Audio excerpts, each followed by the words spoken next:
Аса қамқор, ерекше мейірімді Алланың атымен бастаймыз. Мінеке бүгін Ақтау қаласындағы мешіттер және де біз бір адамбыз, біз біргеміз қайырымдылық қорыменен бірлесе отырып, және де осы мешіт жамағаттарыменен арнайы ауруханадағы жатқан науқастар менен дәрігерлерге осындай жеміс-жидектер, сусындар және де көптеген дәрігерлерге және науқастарға қажетті заттар алып, осындай қайырымдылық шараларды ұйымдастырып жатырмыз. Пайғамбарымыз хадисінде адамдардың ең жақсысы басқаға пайдалы болғаны дейді. Мінеке сондықтан да осындай кезеңде, осындай індет болып жатқан кезде басқаларға пайдамызды тигізіп, олардың құлан-аза ауруларынан айығып, отбасыларына аман-есен қауышуына сіз бен біз жәрдемдесейік.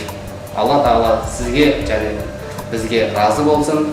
Осы біз адамбыз, біз біргеміз қайырымдылық қорына сіздердің де үлес қосуларға шақырамыз.